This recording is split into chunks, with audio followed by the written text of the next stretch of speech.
ଏକ ସୁନ୍ଦର ଗାଁଟିଏ ଥିଲା। ଗାଁର ନାମ ସୁବର୍ଣ୍ଣପୁର। ସେଠାରେ ରହୁଥିଲେ ଗୋଟିଏ ଚାଷୀ ରଘୁ। ତାଙ୍କ ପାଖରେ ଗୋଟିଏ ଗାଈ ଥିଲା। ସେ ଗାଈ ଅତ୍ୟନ୍ତ ବଉଳା ଓ ଭଲ ଥିଲା। ସେଥିପାଇଁ ସମସ୍ତେ ଡାକୁଥିଲେ ବଉଳି। ଗୋଟିଏ ଦିନ ବଉଳି ଘାସ ଖାଇ ଖାଇ ଜଙ୍ଗଲ ଭିତରକୁ ପଶିଗଲେ। ବଉଳି କହିଲେ, ଓଃ କେତେ ସୁନ୍ଦର ଘାସ, ଆଉ ଟିକେ ଆଗକୁ ଯାଏ। ଏମିତି କହି କହି ଆଗକୁ ଗଲା। ଏପଟେ ଜଙ୍ଗଲରେ ଥିଲା ଗୋଟିଏ ଭୟଙ୍କର ବାଘ।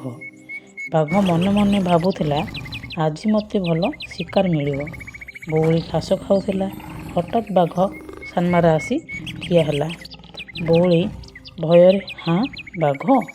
ବାଘ ହସି କହିଲା, ଆଜି ତୋର ଶେଷ ଦିନ। ବଉଳି ବହୁତ ମନ ଦୁଃଖ କଲା ଓ ଚତୁର ଥିଲା। ବଉଳି ବାଘକୁ କହିଲା, ମହାଶୟ ବାଘ, ମୋତେ ଖାଇବା ପୂର୍ବରୁ ଗୋଟିଏ ଅନୁରୋଧ। ମୁଁ ମୋ ଛୋଟ ବାଛୁରୀକୁ ଦୁଧ ପିଆଇ ଆସିବି। ତାପରେ ଆପଣ ମୋତେ ଖାଇଦେବେ। ବାଘ ଆଶ୍ଚର୍ଯ୍ୟ ହେଲା। କହିଲା, ତୁ ଫେରି ଆସିବୁ ତ?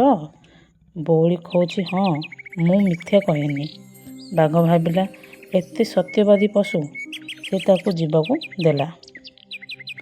ବଉଳି ଘରକୁ ଫେରିଲା। ବାଛୁରୀ ଖୁସିରେ ଧାଇଁ ଆସି, ମା, କେଉଁଠିକି ଯାଇଥିଲ? ବଉଳି ତାକୁ ଆଲିଙ୍ଗନ କଲା ଓ ଦୁଧ ପିଆଇଲା। ବଉଳିର ମାଲିକ ଦେଖି କହିଲା, କାହିଁକି ଦୁଃଖିତ ଲାଗୁଛ? ବଉଳି ସବୁ କଥା କହିଦେଲା। ବଉଳି ବାଘକୁ ଦେଇଥିବା କଥା ରଖିଲା। ଜଙ୍ଗଲକୁ ଗଲା। ସମସ୍ତେ ଭାବିଲେ ବଉଳି ଆଉ ଫେରିବ ନାହିଁ।